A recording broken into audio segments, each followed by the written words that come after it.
Well, good afternoon or good morning, wherever you are. My name is Leon Cook. I'm the founder of Atticus Partners, and we're joined today by our friends and colleagues at Mercury Public Affairs in the United States, our affiliate. It's been a pretty tumultuous and eventful week, to put it mildly. I am joined today by a star-studded panel. Cheri Bustos is a Democrat, 5 times Congresswoman from Illinois. She served in the Democratic leadership, chair of the Democratic Congressional Campaign Committee, and chair of the Agricultural Subcommittee. Also, Toby Moffat, who I know very well, 4-term congressman from Connecticut. He's also been the chairman of the House Subcommittee on the Environment, Energy, and Natural Resources. Representative Vin Weber served from 81 to 93, representing Minnesota's 2nd Congressional District. He was also a member of the Appropriations Committee and part of the House Republican leadership. James Mesner, former political strategist for the Majority Leader Steve Scalise, and part of National Republican Congressional Committee and winning back the House in 22. And Atticus's own Mary Jo Jacoby. Mary Jo and I have known each other a number of years. She served in the administration of George W. Bush as Assistant U.S. Secretary of Commerce and assisted Ronald Reagan as a member of his advisory committee on trade negotiations. So I'd say we've got enough people here to understand what has happened and what might happen next. We're going to make this as interactive as possible, but I think our friends at Mercury have a bit of a short overview and presentation as to why we got here. So Toby, I'm going to throw it over to you. Sure. Well, thank you, Leon. We too treasure our relationship with Atticus as they do with us. We do a lot of work together. We're looking to do a lot more work together. Mercury is solidly positioned in the United States, not just in Washington, D.C., but we were actually born a quarter century ago in New York, in the New York, New Jersey area. And we think that we're perhaps the most prominent public affairs, government affairs firm in that area. But we're also, we have our flag in the ground in a very strong way in many other state capitals, Tallahassee in Florida, Austin in Texas.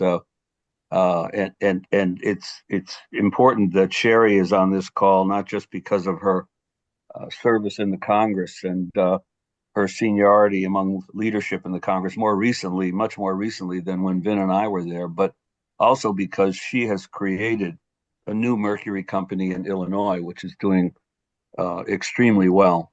So we're looking forward to this discussion, and we hope it will be more of a discussion with you than between us. At Mercury, we all know each other really well. We talk about this all the time, so we don't need to spend most of the time talking to each other.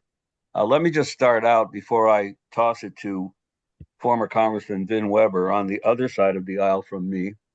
Let me start out by saying the most important thing for Democrats to understand about what happened in this election, and it's hard for some of us because it means taking Trump out of the equation because of the strong feelings about Trump himself and his, various meanderings and discriminations and so forth. But if you just extract him for a moment and look at what happened, it was a genuine political revolt. So that's one perspective. We lost the Senate on our side, as most of you know by now. We all think, we were talking just a moment before we started, I think we're in agreement that the House is also lost, probably by about the same margin as it is right now, maybe 4 votes with a Republican majority. And so, from one perspective, it looks pretty grim for our side, but there's a second perspective, which is we did very well in the face of a political typhoon at the top of the ticket. We really held our own quite well in down ballot races. 2 races were declared in the past 72 hours, one in Wisconsin, Tammy Baldwin, a Democrat, and the other in Michigan, former Congresswoman Slotkin, who Cheri Bustos served with, won an open seat there. And so it could have been much worse. The other thing is that I think our messages, there's a lot of tendency on the part of Democrats now to say our messages were wrong. Well, there's some truth to that, but in fact, I think 4 or 5 states passed pro-abortion ballot measures, including some very red Republican states. And at the same time, there were other ballot initiatives, even on immigration, that passed that were sponsored by our side of the aisle.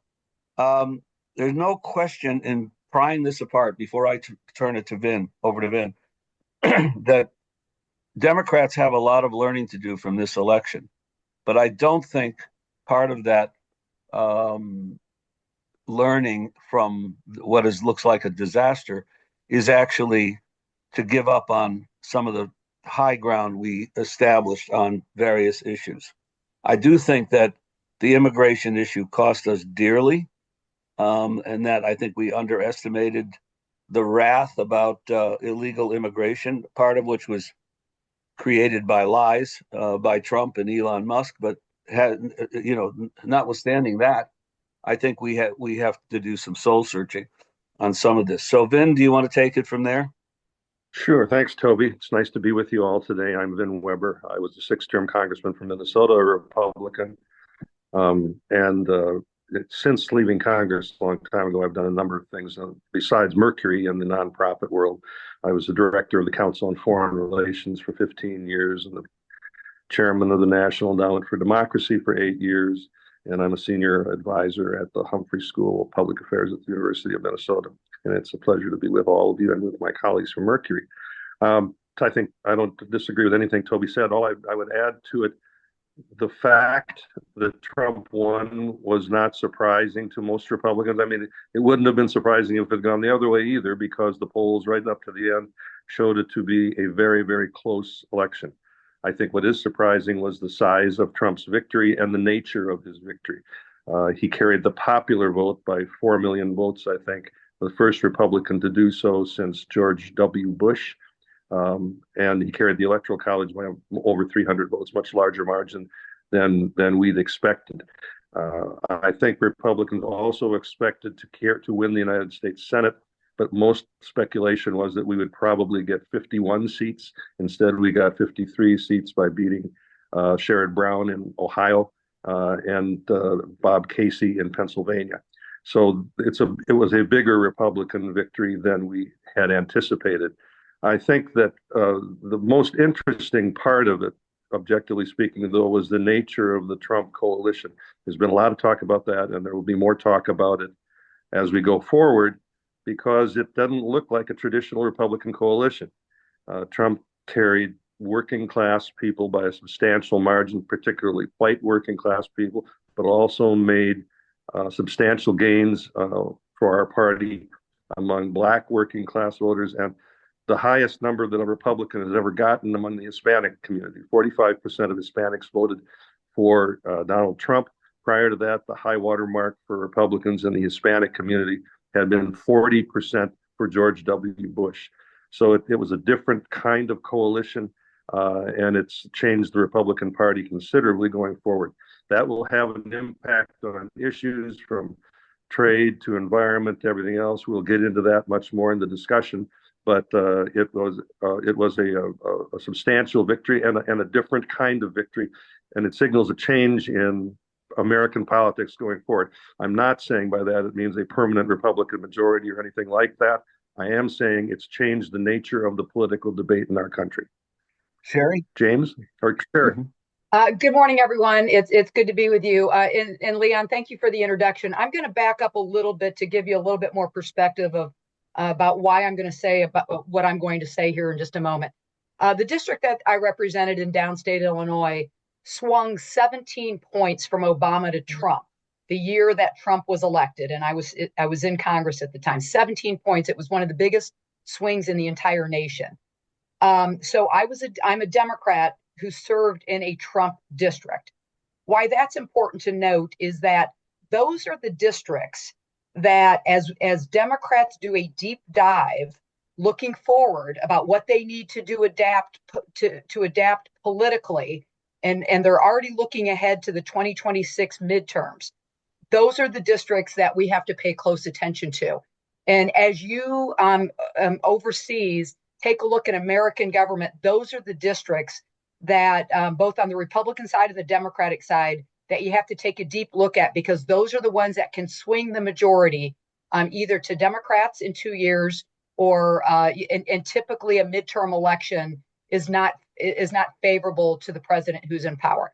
So with that context, and from a business perspective, as you look at working with America, that really is important to note. The majorities are so thin, will be so thin. The majority is going to be called probably within a day or so, a day or two and it will likely be that Republicans will also keep majority in the House. So it's a trifecta in Washington, D.C. You'll in the White House, the Senate, and the House. So how do you work with that? You really have to. They will have to somewhat moderate, in the sense that Republicans will only be able to lose maybe 3-4 votes in the House to get their legislation through. So does that mean looking at some of those more moderate Democrats who will be willing to work with a Donald Trump or with a Republican majority? So that's what I would ask you to look at as you move forward. A quick plug for Ben and James and Toby and for me, in that we are in a bipartisan firm. Not all firms in DC are bipartisan. Two of our top people actually, Susie Wiles, who is now Donald Trump's chief of staff, has worked at Mercury for the last several years. And so you got to look at, as you're doing business, how do you both work with the Democrats and the moderate Democrats, in my opinion, and the Republicans to be able to get something done. So that's just kind of a very quick overview. Let me turn it over to James Messner, who had worked in House Republican leadership and can give that perspective. Yeah, thank you. It's nice to join you all today. My name is James Messner. I was a strategist for Majority Leader Steve Scalise for 2 cycles. This week, leadership is going to be having elections in the House and Senate, where they decide who their leaders are, and Donald Trump is going to have influence in that, in those decisions. So it's going to be interesting to see how that shapes up. But seeing what sort of cabinet that Donald Trump assembles this time around is going to be different than what we saw in early 2017. I think because he has a Senate that is 8 years past when he first joined, there are more Republicans that are in the mindset of Donald Trump. When he joined in 2017, it was Paul Ryan and Mitch McConnell, sort of the old school Republicans that Vin, I think, was alluding to, which is they are Chamber of Commerce. They are not working class sort of icons. They are instead sort of corporate elites and the old Republican Party. This time around, it's going to be very interesting because the Republican Party's new identity is young, diverse, and working class. And we're going to see if the Republican leadership is going to actually deliver on the campaign promises that they ran on. And we'll start seeing that in the cabinet. Now, I'm not going to be saying that Donald Trump is not going to appoint billionaires to his cabinet. He will, because he is friends with billionaires and he likes billionaires. It's all going to come down to, does the policy exclusively benefit the old Republican Party? Or do they have an eye on what they just won, which is focusing on tax and trade for middle to low income Americans, immigration that affects those two communities. And I think that is what we're going to start seeing shape up in the next couple months.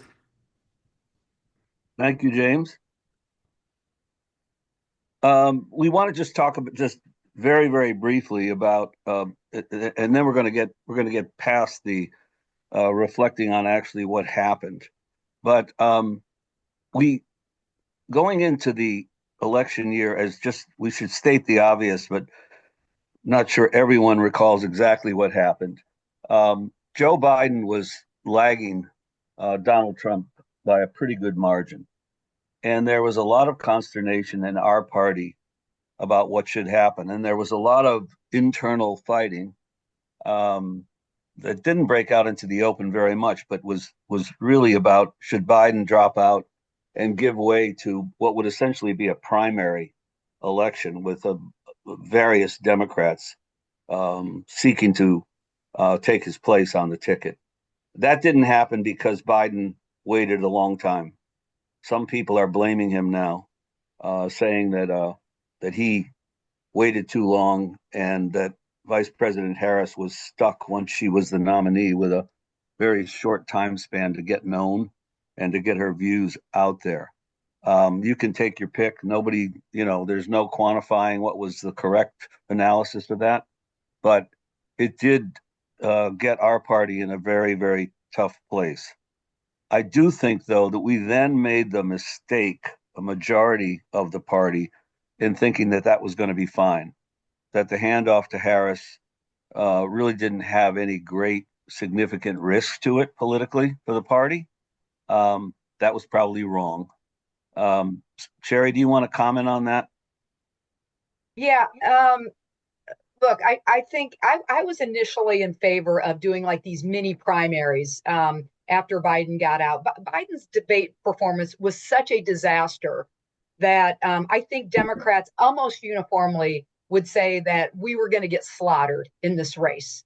And so there was the party felt like we needed to have Biden out and get a new candidate in. There were some people who thought we should have like these mini primaries and then see who rises to the top. That didn't happen because this was 100 days out. And in the end, I don't know if that process would have been any better, frankly, because then you'd have the four, let's say there's 5 people running, you'd have the 4 campaigns who would be upset because their candidate didn't win. So I don't know. There was all of that. There was a lot of consternation. And I think in the end, look, there's a lot of analysis going on right now. Frankly, I think I'm a lifelong Democrat. I come from a political family. But look, I think the Democratic Party I'm in the camp that I think it's broken. I think we need to start from scratch and figure out where we're going to move forward. The country very clearly is moving center right, and you can't have a far left Democratic Party and be successful going forward.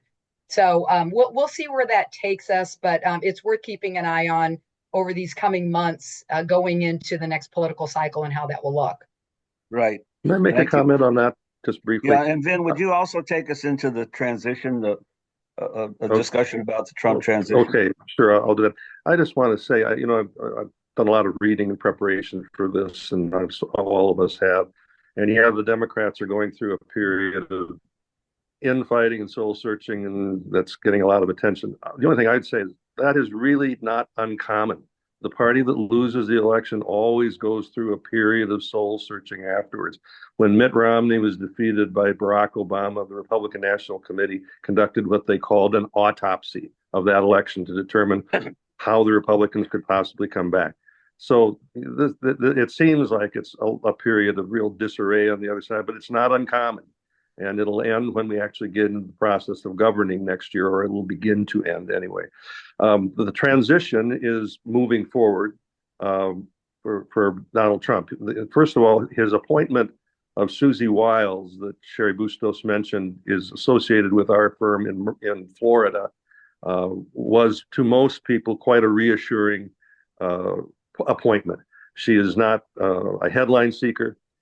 She tries to moderate some of the president-elect's more impulsive notions and has been successful at that. She's widely credited with having, steered that campaign in a direction that allowed him to win the way that he did. So her role in the White House is very, very important. But he's also made a couple of statements that I think indicate that he's still the old Donald Trump. He announced over the weekend that neither Nikki Haley nor former Secretary of State Mike Pompeo would be in his administration. And the analysis of that is that although they are highly regarded, neither one of them was perceived as loyal to him. Haley ran against him. Pompeo considered running against him. And apparently for the president-elect, that's enough to disqualify them. That's probably an indication of what's going to happen a lot in this administration. People who have been loyal to the president and who he can count on being loyal going forward are going to get most of the policy positions. One appointment he also confirmed over the weekend was to the New York Times is that Congresswoman Elise Stefanik is going to be his ambassador to the United Nations. That doesn't surprise me at all. We talked about it internally. I've thought that for some time, but that's an indication that he's not going to back away from some of his stronger views on foreign affairs, because at least Stefanik, who I know reasonably well, is quite outspoken and not prone to compromise. We're going to probably see that throughout the administration. And in the next few days, the rest of the transition will probably come together. I don't know, James may want to add to that, because I know he pays close attention to this as well. And also, Yeah, James, no. James, could you also get us into a little bit of analysis of the media, particularly the new Yeah. media? Yeah. Okay. So, I mean, I think that there's going to be ramifications from this election, not in any sort of policy standpoint necessarily, or not exclusively, but also how the White House deals with the media and how they go about selecting their cabinet positions. This time around, Donald Trump is going to select loyal people, and not just loyal people, but people that he wants to enact his policies. So you'll start seeing that with um, RFK Jr., the various numbers of his co-chairs in the transition who have been with him at his lowest point following 2021. Elise Stefanik is the perfect example, because she was the first sitting member of Congress to re-endorse him in early 2021. And she's getting a position at the UN, not just because they shared the same policy ideas, but also because of her loyalty. Getting into the media, though, I think it's been an interesting election for many reasons, but one is the way that the Trump campaign has diverted their attention from the mainstream media, as he likes to call it. And I think we're going to see more of that, probably from both parties. I'd like to hear Sherry's perspective on that as well. But there seems to be this notion that people are distrusting the media at a higher and higher rate. And some of it is valid, other of it has been a long plan from Donald Trump to discredit the media. But I think sort of the breaking point that happened in American politics this year was Joe Biden stepping down. And for months, if not years, in the mainstream media, Democrats, but also anchors on news networks, would sit and tell us that Joe Biden was perfectly fine. There was no issue. No one should challenge him in the primary. And even the one Democrat that did challenge him in the primary was ostracized, and kind of shadow banned from the mainstream media. And then once Joe Biden had the disastrous debate and stepped down, the remaining trust in the media just cratered. It wasn't there. And the Trump campaign started going after podcasts, TikTok influencers, and even Democrats did the same as well. So I think heading into 2025, you're going to start seeing not the normal press pools that we're accustomed to seeing, but you're going to start seeing longer sit-down interviews with personalities that have their own following, especially because Trump can now point to them and say this was a factor in his election, because he went to programs where young men get their news, where they listen, where Latinos prefer to get their info, and then even on the Harris campaign, where women prefer to get their news as opposed to ABC News. She goes on different podcasts. Leon, I think that's I think that's exactly right, James. Democrats are late to the game here, and I think the moral of the story here is Donald Trump is changing American politics. Yeah. It is no longer, we called the Republican Party the Grand Old Party, the GOP. It is a whole different party, and as a result, he will also change how Democrats do their business.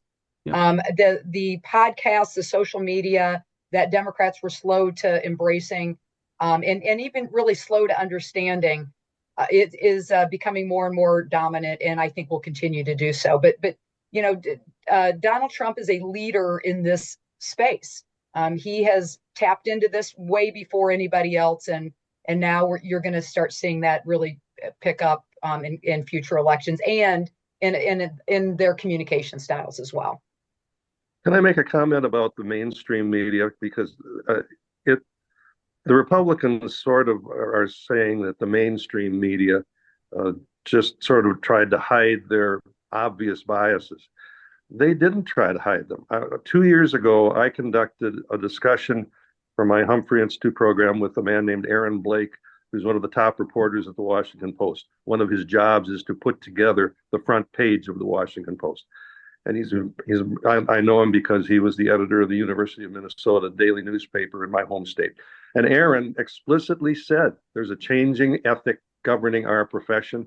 We no longer believe that objectivity is our main goal. And he pointed out that historically the press in America has not always tried to seek objectivity. It was always a partisan press. Well, I think that that's what we saw. There's very few news outlets that do not explicitly advocate on the right or the left. Fox News is clearly biased to the right. MSNBC clearly biased to the left. Washington Post to the left. Wall Street Journal to the right. It's hard to find a news outlet anymore that seeks to be objective. And I think that's changed the nature of coverage and also strengthened the hand of the other news media outlets to which Sherry and James referred. Leon, do you want us to move to questions? If possible, yes, please. I'd like to bring Mary Jo into it now. I mean, I think it's a very helpful overview to explain what has happened and why. But I think that 3 quick comments before I ask a question of Mary Jo. Today is quite consequential. It is Armistice Day. At 11 o'clock, we all stood still to commemorate those that had fallen. And I think the relationship between the United States and the United Kingdom, we wax lyrical about the special relationship. I would say it has waned quite a bit in the last number of years or decades, but we still think about you in those terms. We can talk about foreign policy in a minute, bearing in mind even what Donald Trump Jr. has said just in the last 48 hours about Ukraine. We could talk about Israel, Palestine. Today is the first day of COP in Baku in Azerbaijan. You know, Trump stood there giving his acceptance speech, basically saying liquid gold, drill, baby, drill. So what is, you know, the Paris Agreement? Are we going to see the United States basically blowing the barn doors off of what was a multilateral agreement for the next 4 years? And where I want to start, if possible, is the media commentary, certainly on this side of the pond in the last week, has been tariffs. Tariffs. This morning we had an event with the chief negotiator for the UK for the CPTPP, so this Trans-Pacific Partnership. And we were asking the question, what's more important to us, this, which is existing, or the idea of trying to get a free trade agreement with the United States, which the last Conservative government failed to do so. So, Mary Jo, my question to you would be, bearing in mind you do understand us and have been appointed by both the Queen and the government of various guises previously, what does a Trump administration mean for the United Kingdom, Europe, vis-a-vis tariffs? And is it bluster or is it a fait accompli? Thank you, Leon, and thank you all for having me on this panel on this serious day of Remembrance Day. It's Veterans Day in the United States, not Remembrance Day. We have our Remembrance Day in May, thanks to Dwight Eisenhower. I, for one, would like to see it go back so we're in line with the rest of the European and British world, but it's not up to me. I'd like to make a couple of comments about Donald Trump first, because I don't have skin in this game. I come from a working class background, and I've done a lot of important and fun things in my life. But I think the most important thing that has been lost about Donald Trump in this discussion is what he said in Atlantic City. No one expected him to have an event in New Jersey or various events in New York, and he did.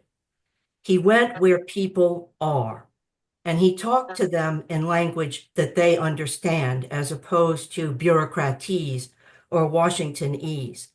And he said about his audience in Atlantic City before he took the stage, they're people just like me, only they're poor.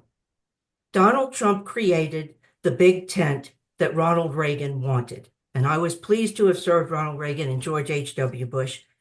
And I congratulate Donald Trump for doing what Republicans didn't really think was possible. There's also an issue of trust here. We talked about trust in the media, but I think if I were advising my Democrat colleagues, I would suggest that they look at the issue of trust too. Because when they changed out Joe Biden for Kamala Harris because Joe Biden seemed like he couldn't win. They ignored what people wanted. A lot of people voted in the primaries for Joe Biden, and that vote was taken away. And I think someone would be wise to analyze how people felt about that. They voted for nothing, and they got something else, someone who got no votes when she ran for president in the first place. So I think we have to look at the issue of trust, and we have to look at going to where people are. And for those on the webinar who are in the business of corporate communications, I would say that going where people are is the big lesson for corporations from this election. You can't just use the legacy media. You can't just use traditional social media. That's all out the window now. New ways of communicating, as both James and Sherry said, that's the way we have to go. And I think obviously there's a message for the pollsters and for the celebrity elite, but we don't have enough time to go into that. With respect to the transatlantic relationship, I think Donald Trump loves the UK. His mother was from Stornoway. My husband's mother was from Stornoway and was a contemporary of Donald Trump's mother. Stornoway is a really tiny place, and they knew each other. And he's very proud of that, and I'm very proud of my husband's mother, who served nobly in World War II, and I remember her on this day. He loves Britain, and he wants Britain to like him too, and they don't. And he reads the British newspapers. And I would suggest that Britain has a little bit to learn from this. I don't think he's going to be the isolationist or the protectionist that people think he's going to be, but I do think he believes in fairness, and he believes that America has not been treated fairly, whether it's its own fault or others. America hasn't been treated fairly on the international stage in terms of NATO, in terms of trade. So he's going to be looking for fairness. I would be more worried about Europe than I am about the UK, because he really does love Britain. And I would not be surprised if the King and Queen made an early visit to the Trump White House in 2025 after the inaugural.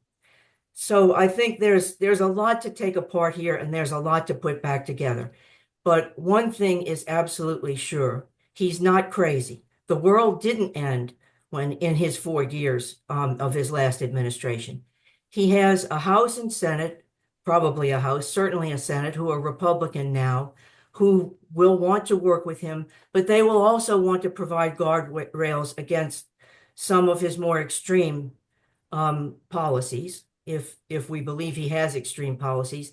He learned from the 4 years he was in office. That's why his transition is in Florida, not in Washington. That's why he's looking, yes, at people who are loyal to him, but also people who have expertise to bring to the table. So I am not worried about the next 4 years. I don't think the world is going to end. And I do think that the world is going to be stronger come 2026 and 2028.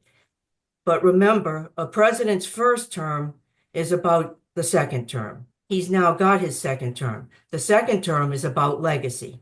And he's not going to want to destroy the complete world order, but he is not a globalist. And I would bear that in mind. He is a bilateralist, and that's good for Britain. I think that's a great analysis, and I'd just like to say I really agree with it. Yeah. Thank you. Jerry, what would you say about the idea of how a democratic, I mean, if you do lose the House as well, the leadership will either, we have a question here basically saying, can the Democrats filibuster in the Senate? I think on this side of the pond, businesses, government, third sector, when they do government affairs and lobbying, they're trying to understand certainty. With Trump, there is no such thing. You literally have no idea, or we certainly don't, what he's going to do. Therefore, what will be the democratic checks and balances on the worst of his inclinations vis-a-vis either healthcare, tax, tariffs? Is there a lever that the Democrats will pull or can pull? Well, I think as far as his worst inclinations, he's not going to have Democrats play ball with him. But if there's a willingness to bend a little bit, I think he's going to be able to convince enough Democrats to be supportive where if he drops off some of the, say, the Tea Party Republicans who don't want to go all the way, they're right now looking at the debt and deficit. That really has not gotten a lot of attention. But if you listen to Donald Trump's speech on the night he was elected, where he said promises made, promises kept, and then go back and look at some of those promises, not just the deportation, but about taxes. The Trump tax cuts, they expire at the end of 2025. So that's going to be a huge debate. We've got, he's talked about getting rid of the Department of Education. I mean, he's talked about actually eliminating entire federal administration or divisions. So I think what you're going to see from Hakeem, he and I were elected the same time. We went into leadership as co-chairs. Catherine Clark, who's the #2 Democrat out of Massachusetts, she's a little bit farther left-leaning. Hakeem's somewhat far left-leaning, but they are willing to compromise. They're willing to work together. And I think that's what we'll see. Again, the Democrats are in the minority, across the board. They will be. It is pretty certain that Republicans will win the majority, and that'll be announced here very soon. And so being in the minority, what you can do is you can figure out, is there a coalition? Is there compromise that they can help get the majority party to? And that's what I see happening. Can I just add on? Cher said something important when she referred to the Department of Education being potentially abolished. We should pay attention. Everybody should pay attention to whatever Elon Musk is doing right now and going forward, because he's been charged with President Trump with reducing spending. And when asked how much he could reduce spending, he used the number $2 trillion. Well, we don't know exactly what he means by that or over what time frame, but I can tell you, Sherry's on the budget committee. She knows this as well or better than I do. You don't get to a number like that by simply trimming here and there. You get to a number like that by abolishing programs wholesale. And that will be a monumental fight, in my view. And it likely won't come from defense either. No. Opposite. Yeah, so that's the other thing worth noting. The two biggest spending buckets in Washington, D.C. are health and defense. And Donald Trump's not going to cut defense. Right. He's going to increase defense. Yeah. Mary Jo, you wanted to come in there? The only president who was successful, to my knowledge, in recent history in getting rid of a department or agency was Jimmy Carter, who got rid of the Civil Aeronautics Board when he passed air transport deregulation. It is very hard, and it takes an approval of Congress to abolish a department. So yes. There are many who would like to abolish the Department of Energy, the Department of Education, the Department of Commerce. Remember Rick Perry's oops moment in some years ago. But it's going to take a lot of work to get that done. However, you cannot tell the average person in the United States who is trying to maintain their household budget that there's not a load of fat in this federal budget that can be gotten rid of. To get one big number, yeah, you have to do a really big thing like abolish a department. But to get to a lot of incremental numbers, there's a lot of things you can cut. And as I understand it from contacts that I have down in Palm Beach, that's exactly what they're looking. They're going through this budget in each department, in each agency, line by line. And also in terms of freeing up the business community, and this is important for overseas companies who have operations in the United States. They are also looking, as Ronald Reagan did, at tremendous regulatory reform, getting, as Ronald Reagan used to say, the federal government off our backs. And that not only saves government money, that frees up the private sector to make more money. And when the private sector makes more money, guess what? Tax revenues go up. I wish we could make this into an event series. There are so many things I want to pick up on what you've just said, but very, very quickly, just taking you back to the idea of we are in London, therefore the idea of us getting a relationship with this administration.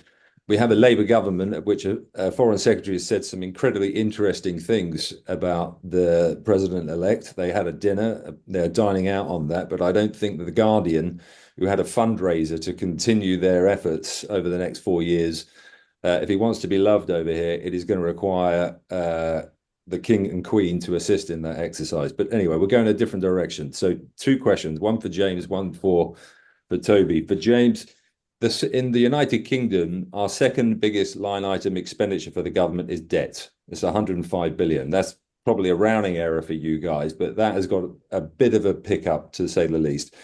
Does the American population, political electorate think about it in those terms? Because I think that we expect that Trump will just run up debt and continue to do so, because if growth is the only thing that he is measured by and the stock market, that's good enough. And Toby, my question for you is, on the back of obviously Susan Wiles being appointed as chief of staff. Brian Lanza, by the way, is in the Times again today. This guy's getting great lines for you guys. So apart from instructing Mercury Public Affairs, how do companies or institutions, either in the UK or in continental Europe, engage with the Trump administration? James, I'll go to you first. Yeah, I mean, I go back to what Trump is going to focus on in the first year and then 2 years, but definitely first year into his presidency, it's all going to come down to tax, trade, and immigration. If he can stick to those three buckets, I think it goes with the mandate that he was given. It keeps the voters in. The voters care about their own pocketbooks. And with the 2025 tax extension coming into play, there's going to be a lot of fights on the Democratic side saying a lot of this is just tax cuts for the wealthy. Well, in fact, it cuts taxes for everybody. And on the lower end, it is a larger household tax cut for low end incomes than it is the high incomes. And I think you're going to see Donald Trump race to enact and guarantee these tax credits, expand them more, make it more business friendly. And then with the trade side of this, like the tariffs are always going to be used as a bargaining chip. I think that is Donald Trump's mindset in everything, is how much pressure can I leverage to get what I want? And if the other side says, you're not going to do it, he will do it, and he will withstand some of the heat until he gets what he wants from it. And that is how he conducts every single business negotiation that he's done.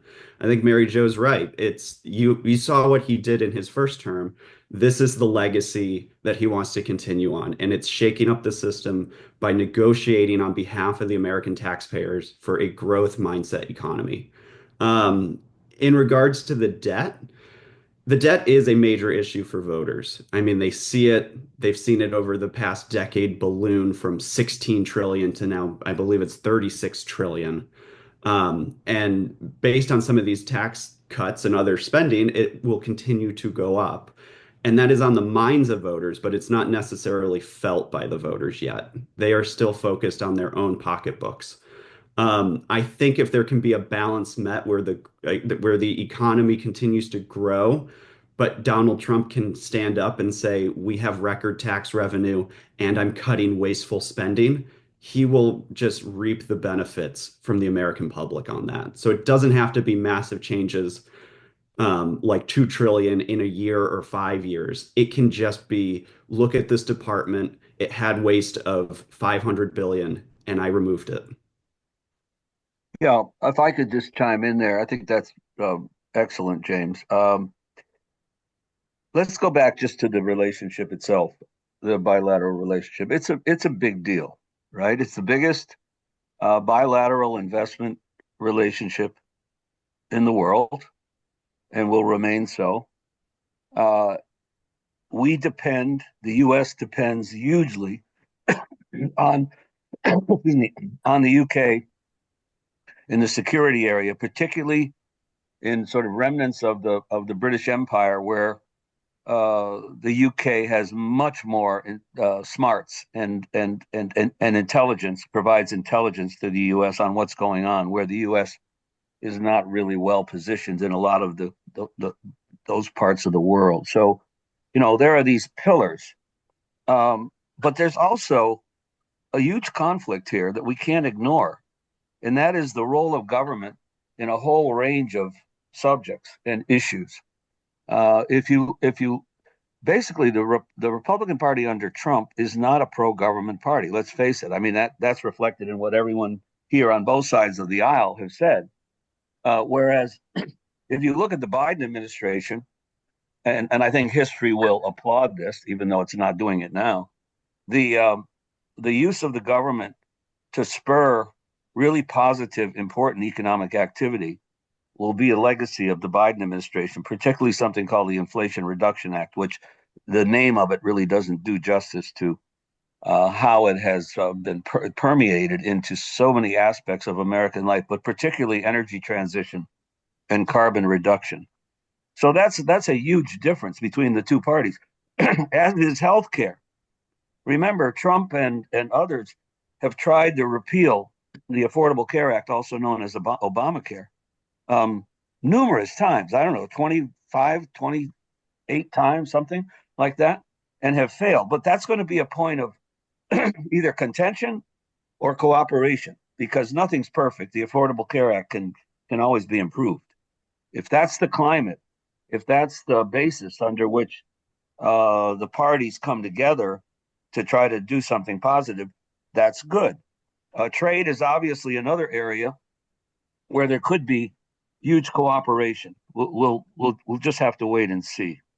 But Leon, in terms of how we view this bilateral relationship, in terms of the leadership, we don't on our side know enough about Starmer to know. I mean, you guys would have much more insight into how Starmer's going to approach this relationship. I mean, it's not Churchill-Truman, right? It's not this post-World War II glee. It's not going to be that. It's not going to be Reagan-Thatcher, for sure. We know that. That was like, as Mary Jo would attest to, she was in the middle of it. That was a love fest. It's not going to be Blair-Clinton. It's not going to be even Blair-George W. It's probably a little bit closer to Obama-Cameron. But even, I would say, beyond that, I think it's very much like Biden-Boris. I will jump in. I don't know if anyone has seen it. Well, let me just finish my point. And if that's the case, that it's Biden Boris Johnson, then we have a problem. I think if anyone has seen it, the Trump campaign has been releasing behind the scenes videos of kind of between campaign stops. And one of the ones that they released a couple days ago was Trump looking through a photography book of his presidency. And he opens up the page and he talks glowingly about the late Queen and now the current king and even the Queen Camilla. And I think that Mary Jo mentioned it earlier, that I think the ball is in King Charles's court to come over and smooth the relationship, because Donald Trump really does love the royal family. He loves the idea of it. He has a personal connection.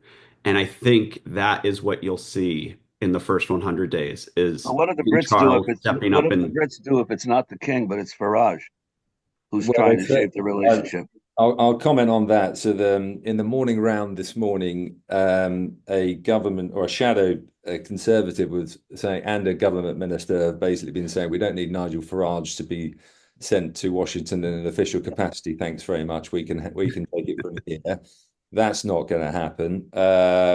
It's definitely not going to be Bush Blair or Obama Cameron. I think it will be very transactional, but I think the left wing of the Labour Party is going to be throwing rocks from afar. So it's going to be very difficult, but we could wax lyrical about that. We have a couple more questions that come in I'd like to get to. Cherry, I'm going to ask you this one if possible. So regarding Musk cost cutting, do we think the constant overreach of the FDA might make them vulnerable to trimming? So I could broaden that out. If there is going to be trimming, where would you start, or where would they start? Yeah, I don't know. I can't predict where they'll start, other than what they've said publicly. They've specifically thrown out the Department of Education. They threw out at one point, Trump talked about NOAA, that oversees the weather forecasting and all of that, saying that can be done by the private sector. But look, Elon Musk is the richest man in the world. He's built up his wealth. He is a businessman. Trump is a businessman. And they will look at government waste. They will look at government duplication. And if there's something I'm excited about, I'm not sure if I'll be excited about the outcome, but is that exercise. One of the first pieces of legislation I introduced when I was first elected was to ask the Government Accountability Office to take a look at duplication in the federal government, and then to write a report about that, and then we could act on getting rid of the duplication. And we're terrible at it. This the debt and the deficit, it will have to be addressed. And right now we are operating our government on the backs of our children and our grandchildren, James's generation, and his future children. And so we will have to address it. So I'm actually really, really excited about what Elon Musk is going to take a look at. And again, I may regret saying that because we'll see what he comes up with. But I think it'll be an interesting exercise. And I also think it's a necessary exercise. Back to the FDA, you've got Robert Kennedy Jr., whose name is out there for anything from Ag Secretary, which I can tell you, representing a district with 10,000 family farms, they're freaking out about that. Or doing something with the FDA. You know, he's a healthy guy. So we'll see what ends up happening with that. The less regulation, again, it has potential to do harm, but it also has potential to do a lot of good, and something that is necessary for us to do a deep dive on regulation. So there's a lot about this presidency, even as a Democrat who strongly supported Kamala Harris. I'm excited about some of the opportunities that we have ahead of us. Representative Weber, I was 3 years old when you entered Congress. I'm not saying that to showcase. No, you've aged well. Thank you so much. It's double moisturizer. But what I wanted, another question. So polls back in the day used to actually be semi-accurate within a margin of error. Alan Lichtman, the president of polls, got this one wrong quite badly. We had that also to a certain extent in our election.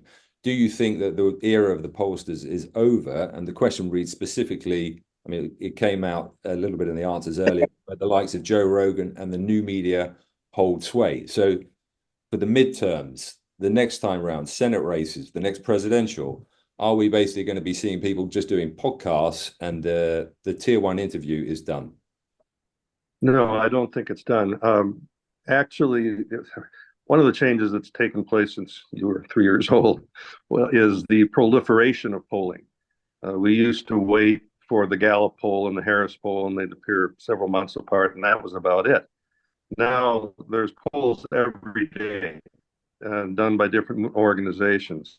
And actually, I saw an analysis the other day that said across the board, the polls were not that inaccurate this time. They were pretty close to being right.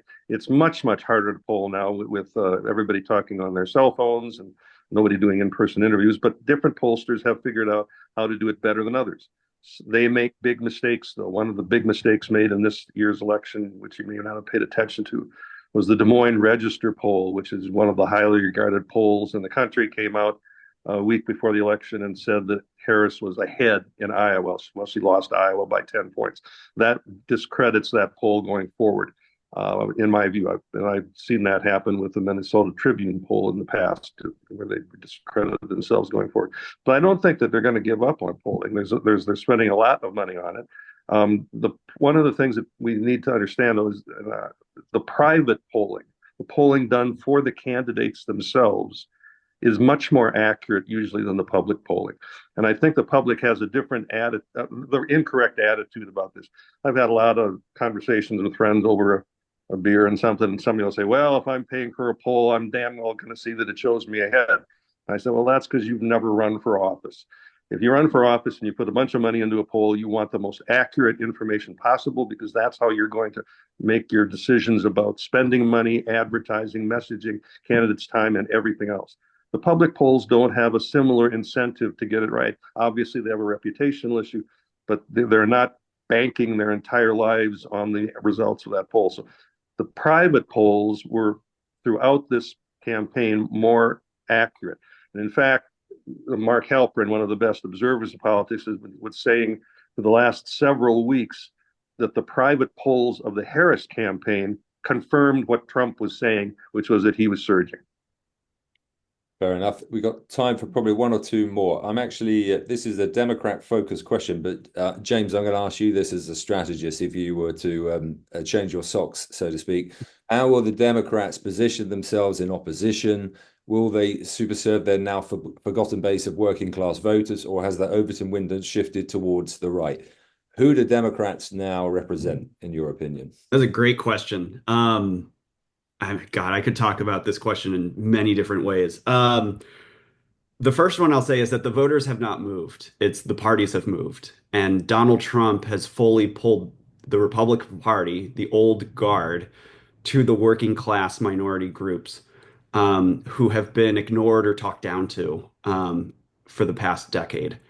And because Donald Trump has done that, the reaction from Democrats is, well, let's do the opposite of what he's doing and show people why he's bad. And they're not talking to their old established base from the 1970s to the early 2000s. So the Democratic Party, I believe, has largely lost the working class base. Now they can easily gain it back. If I were a Democrat, I would say for the next 4 years, focus on healthcare. Work with Donald Trump on immigration, but healthcare is where you're going to have to deliver for working class families. And that's something I would also encourage the Republicans to do, Donald Trump to do. He can't go in and gut health insurance. Health insurance is so important to working class families and communities. It's just happened to be that in this election, they said inflation and immigration are above health insurance. But I think Democrats could pull it back. Now, I doubt they will because it's going to take time. And a lot of the Democratic operatives and a lot of the donor class in the Democratic Party are corporations, one percenters, and their focus and ideology is very far to the left and not in line with working class Americans. And I think that's the battle that we're going to see in the Democratic Party is you have the donors with tens of millions of dollars saying, focus on social issues, focus on raising taxes. Don't worry about immigration. We're going to fight Donald Trump tooth and nail on any immigration policy he puts forward. When in fact, I think Bernie Sanders is correct in the sense of we need to start talking to working class voters. James, I'm surprised you didn't bring up wokeness. Yeah. So I was expecting to hear you say something about that, but interesting. That's a little too red meat for this call. That's for the Republican maybe. base. Okay. Yeah. We call that, beer o'clock. I think you can't touch that until after 5 o'clock. I don't know, but that's the problem with Democrats. They need to touch it, and there's a reckoning that needs to happen. Yeah. Toby, what would you do if there were 3 things that you would be advising the Democratic leadership to do when the introspection begins, if it hasn't already? Yeah. Well, I don't know if I'm right about this, but as I said at the beginning of this program, but I do believe strongly that this was a very much top of the ticket election, and it's a huge mistake for Democrats to start to do all this hand wringing about, oh, we were wrong on the issues. That's not what the exit polls say. It's not what the ballot initiatives say. So, are we going to soften our stance on the fact that poor women and working class women are having to go thousands of miles for health care to get an abortion, or when they're miscarrying? Were we somehow wrong about that as being really cruel and mean to women? I hope not. I mean, that wouldn't be my prescription. And, James, nice idea to work together on health care. But if you read that, by the way, that whole Project 2025 from the Heritage Foundation, which Trump disowned, has now come roaring back. And now his very own people, many of his very own top advisors, they're going to implement.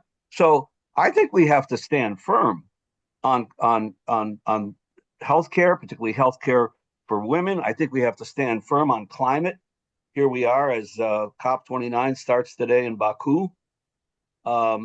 We can cooperate on a whole bunch of other things, trade and some foreign policy initiatives. But I don't think we run for the hills from our positions, including, by the way, I disagree with Sherry on gender. I don't think we have to have some great reckoning about using kids as targets in a political campaign because of their gender orientation. So I'm not saying everything's fine with us, but I don't get into this I don't like this big apology, Yeah. Yeah, about just for the record, I said woke. I didn't say anything I about know. I'm talking anything about. specific. Yeah. I'm talking about woke because I'm not willing to let the Republicans define what that And means. this is the wedge that Republicans are going to Yeah. use. Yeah, Yep, this is that's it. Well, exactly right. maybe. That's exactly right. If you're moderate, right now the party's asking Seth Moulton to resign because he said he didn't want his daughters to play sports with people who were born men. So, and now he's being asked to resign. So this will be the problem as Democrats move forward. There will be all this infighting. That last 120 seconds is exactly what has been happening over here within the Conservative Party. We've just had 3 months of a leadership election. Thank God it's over. But by God, the drilling down into what's important, what do we stand for? I'm conscious an hour is up. Are you guys okay for a little bit more, or do you have to run? Sure. Another one's come here. Mary Jo, I'm going to go to you with this. Can we hear the views on Trump's electoral promise to deport millions of illegal immigrants on day one? Is that practically possible? I don't think it's practically possible to deport 1 million people in a day, but I think it is practically possible to begin a process where it starts to happen. And he has announced who is going to be his border czar. It's a former ICE director, and they are going to work. And I have to say, if you want to know about immigration in the United States, there is one place to look, and it's Starr County, Texas. Starr County, Texas has not voted Republican since 1892. It is the most Hispanic county in the United States, and they went for Trump. Speaking as someone who immigrated to the United Kingdom and got citizenship there, who is married to a British Irish Canadian who got citizenship in the United States, and it took us 11 months, even though we had been married 6 years at the time. Americans are not opposed to immigration. They are opposed to illegal immigration, and they are opposed to a situation where in a town of 3,000 people, suddenly on a day, 3,000 more people show up in that town. And the town can't sustain, no town can sustain it. New York City can't sustain it. And so he is not going to deport all 11 million, and he's not going to deport them all in a pop, but he is going to begin a process, and you are going to see that those who have committed crimes, those who continue to commit crimes, should be worried. He is going to go after them, and I think the majority of American people would support that and have supported that. I agree with that. Can I make an additional point? First of all, Trump, as is his wont, overstated, starting the deportations on day one. Well, what that is going to end up meaning, we now know, is his staff has already prepared the executive orders to which you referred. That's what he'll do on day one. He'll order the agencies to begin the process, not to start shipping people out of the country. Second of all, the immigration issue we have in America, that's been what we've argued about for the last several years, is America too welcoming, make it too easy to get in? In that sense, Trump's election in and of itself is going to change the immigration situation. The New York Times yesterday ran an article quoting many people from Colombia and elsewhere who have said they're reassessing their plans to immigrate to the United States. A, because it costs too much money, but B, because if they don't get here until after Trump is inaugurated, they're afraid it'll all be for naught, and they'll be sent back. So I'm not discounting the fact that we may have a deportation policy that can get kind of tough at sometimes, but the immigration situation changed the night that Trump was elected. I agree with that completely. And I agree that we need immigrants. We don't have enough people to fill all the jobs that we have in the United States. And thank goodness we have all those jobs. But they need to come through an orderly process, perhaps not taking the length of time it took to get my husband's green card, but at least to have people vetted. And unfortunately, because of the numbers, if no other reason, we have not been able to vet people properly. You're welcome to come, but come legally through a process. Well, illegal immigration has been a massive issue, certainly on this side of the pond and in continental Europe now for at least 10 years. And I'd say it's probably the number one or the second biggest issue, apart from the NHS healthcare, which unwound the Conservative government. I want to just quickly go in a slightly different direction. This is an issue quite close to my and our heart here at Atticus. We do a number of projects for OPU, for the Office of the President in Ukraine, Zelensky. I thought it was very interesting that Elon Musk was on the call between himself and the president-elect. That's quite interesting. How will Trump bring peace to Ukraine, Russia, and will he be able to? Who'd like to have a pop? I'll try that. I think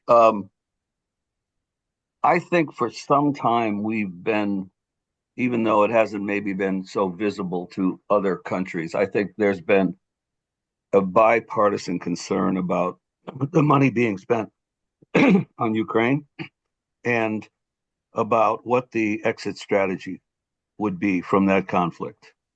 You mentioned Brian, our partner Brian Lanza, who was advisor to the Trump campaign, and he made a statement which in the past few days, which has, provoked some controversy, and some Trump people had to say, well, he wasn't really speaking for the Trump campaign. But Brian and I have done work in that region together as the sort of partners on the international front. And I spent a lot of years in the agricultural industry in Luhansk and Donetsk and those eastern areas of Ukraine. And I thought from day one that there was going to be a resolution here that was very much like Korea. In other words, there's never a peace treaty.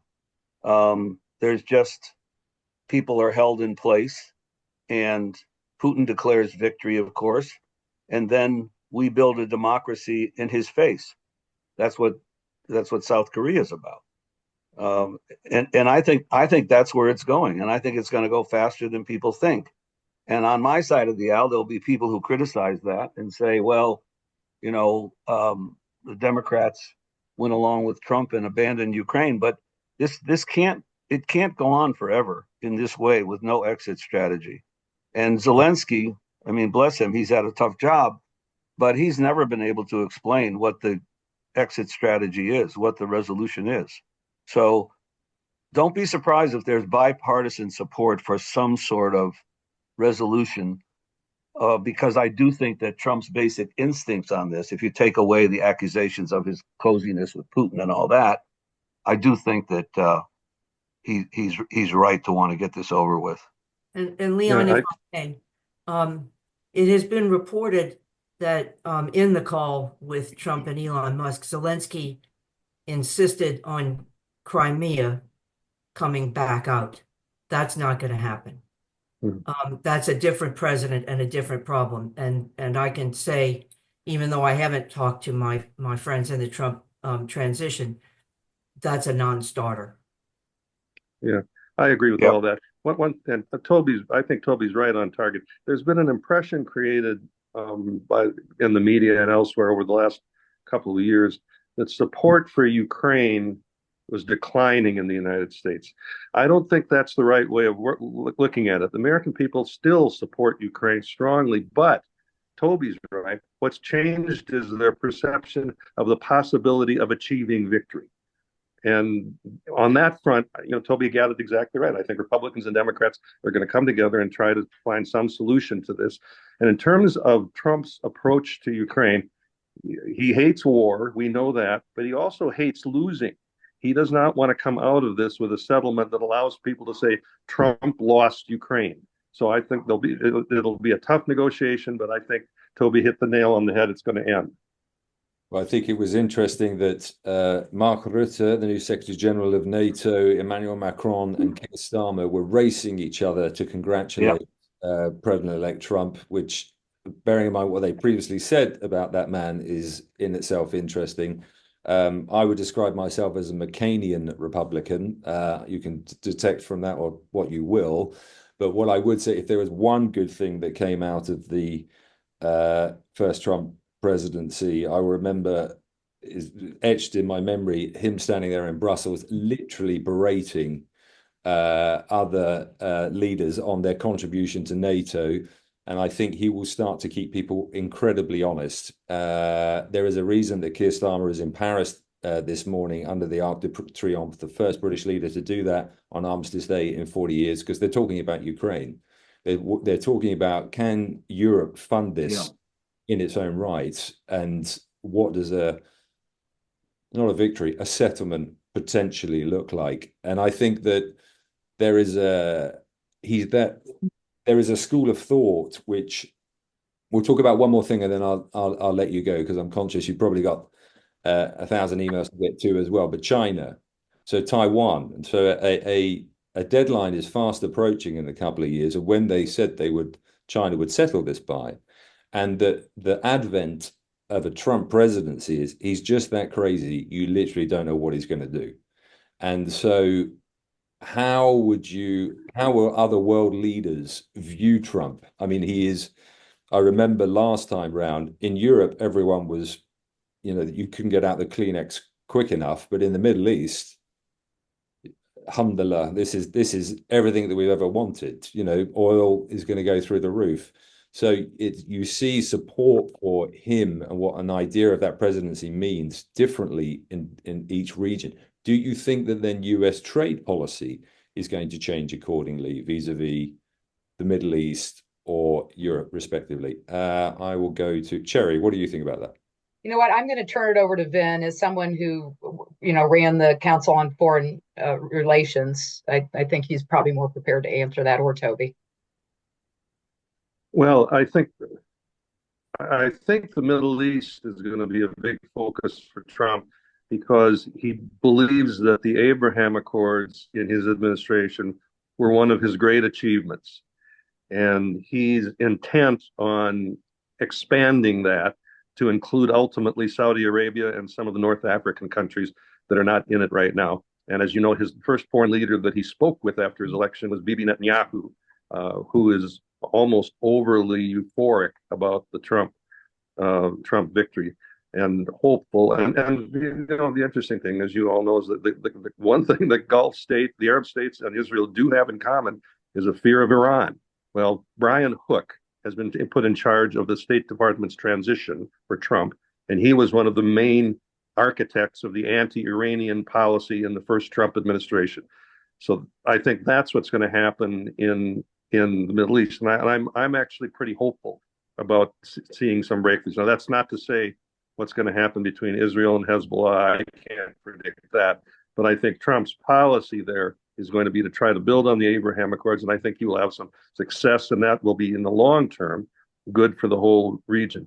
You asked about Taiwan. That's a tough one. I can't quite believe that China, with Trump in the White House, is actually going to undertake an invasion of Taiwan because he's so unpredictable. But you're right. Xi believes that his legacy is on the line. I was able to meet with him just before he became the leader of China. I was in a delegation headed by Madeleine Albright at that time, and he is a formidable person. And if he believes that this is the test of his legacy, to use a word we've used in other contexts here, he might just do something that none of us anticipate. I hope not. It once was the adage, if either the United States or China sneezed, the world got a cold. Are we about to enter into an economic depression accordingly? Because if the two countries go into trade war with each other, that is going to impact supply chains and fundamentally change how commerce roots itself globally. Can he, Mary Jo, I'm going to ask you this one. What do you think he can be convinced to not turn off the taps, so to speak, or how do you think this is going to play? I don't think he's going to just turn off the taps all of a sudden. I think it was said on this panel before, he's a deal maker, and he fancies himself a deal maker, and he's a bilateralist as opposed to a multilateralist. And so I think there'll be a lot of discussions and negotiations that go on before he just starts slapping tariffs left and right. But there will be negotiations, and he believes, and he demonstrated this in his first term, that when you negotiate, both sides give and both sides take. So it's just going to, and we have now two legacies on the line, President Xi and President Trump. So it's just depending on how much one side is expected to give and how much the other side is willing to give and how much each take. But I don't think you're going to see a bunch of tariffs slapped on in that batch of executive orders on January 20th. And to add to that, yes, I agree with the question. We in the United States and you over in Europe have a lot to lose by a genuine trade war, but China has more to lose. Their economy is in worse shape than our economies are, and that will cause them, in my view, to want to do some kind of a deal with Trump that helps their economy as well. Well, also, I mean, we have to remember something. The Biden administration, when it came into office, followed hard line on China. And so they were trying to be very careful not to look like they were soft on China. But if you look a little more closely, what you see is, particularly over the last couple of years, they have really soft pedaled the anti-China stances. They sent Secretary of Treasury there, Yellen, on sort of a warming peace venture. John Podesta, the climate czar in the White House, went to China. So, I don't think you see any of that in the Trump administration, any of those points of motivation to warm up the relationship. I think it's all sort of hard line. I don't think they have any hesitation to keep that relationship and even harden it. In terms of the Middle East and interventions and that sort of thing, I think it's pretty clear Trump would not have done the George W. 2003 invasion of Iraq. I don't think it's clear what he would have done. He says Putin wouldn't have gone into Ukraine, but let's suppose he's wrong about that. Not clear what he would have done about Ukraine. What worries me is that he wouldn't have done the Balkans like Clinton did, which has brought peace to the Balkans for decades and decades. I'm not sure if I'm a freedom fighter in Taiwan that I'm sleeping well at night thinking Trump will come to my rescue. We don't know what his inclination is on any of these kinds of interventions. He may be a real isolationist. We don't have enough body of evidence to really know or begin to understand that. So that'll be sort of a fascinating area to watch, I think. Well, I'm conscious that we've taken up a lot of your time. I think that there are a lot of people on this side of the aisle that will be. Trump is an interesting proposition because he says some pretty wild stuff sometimes, but then equally you can think that he might unwind some things. So the Labour government has decided to sell off the Chagos Islands, for example. I know that Trump was against that. So maybe his pressure can be brought to bear on things that I think geopolitically are important to our country. I say that as a Brit. The Five Eyes arrangement, you talked about it, Toby, like intelligence sharing is incredibly important. And we have always been, certainly in the UK, seen as somewhat of a launch pad to be able to talk to the United States and vice versa to Europe. But I'd just like to get you all in one sentence or quickly surmise if you were to, and I thank you very much for your time. It's a bit earlier there. It's not quite, 6 o'clock, but you definitely got up before your morning coffee. If you were to advise British, European, other global businesses, how they engage with Washington, with the Hill, with this administration, apart from obviously instructing Mercury Public Affairs, who are incredibly well placed to assist, and I might add that we are vice versa in the UK, what would you do? And I'm going to start, Mary Jo, with you. I think my basic advice would be don't overreact. As I said in my earlier comments, he isn't crazy.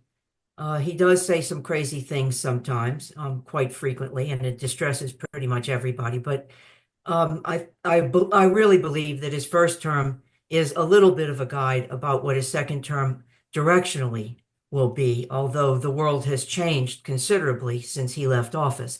And he has changed considerably. So I would pay more attention to what he does rather than to what he says. And I would approach him with an open mind. but I would also caution that if you've said terrible things about him in the past, he will remember those things. Pretty good. James. My suggestion would be expect everything to be a negotiation and everything to be transactional. There is no past history of goodwill. It is a fresh start, and you need to come to the table with what you want, listed and ranked of what you want. And I think that's how we're going to see the Trump presidency operate. That's 101 for lobbying. Go with an ask. I agree with that entirely. Cherry. I totally agree with James. He's transactional, and he is receptive to flattery. So I think those two things, keep those in mind for everything you're doing with Donald Trump or the people around him. Vin. I agree with that. People at the top levels need to establish a personal relationship with Donald Trump. I guess that's always important, but it's more important with him than anybody else.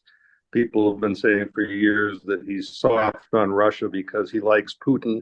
He's not soft on Russia. His policies were very tough, but Putin pays personal attention to him, and that matters. And leaders need to establish a personal relationship with Trump. That's how he judges things. The other thing I'd say for people that are not able at that level to establish a relationship directly with the president, establish relationships with his best friends in Congress. And if you want, we can tell you who those people are because he listens to those people. Toby, final word to you. I don't know, Starmer. Obviously, as one might expect from our side of the aisle, we were rooting for Starmer to win. I don't see how he has much leeway to warm up the relationship with Trump if Trump is taking us out of the Paris Climate Accords and doing those sorts of things. I just don't see politically. You all know more about it on your side, a lot more than we do. But I don't see how politically Starmer has any flexibility or leeway to warm up the relationship. So it really should be more about trade. And going back to what Mary Jo said, maybe a bilateral trade deal. Find something to grab onto that you can agree on. Well, I can tell you right now, if the United States were to agree a deep and comprehensive free trade agreement with Great Britain, he would get 2 state dinners, one in Belfast. It would be fireworks like you've never, 4th of July. But I'm not anticipating that will happen. But on that note, thank you very much for Thank you. And for everyone else that's online. We share this, and with Mercury, we've had a conversation, a relationship for a long time. They are very well placed to help in the United States, and I thank you all for attending today. Thanks so much.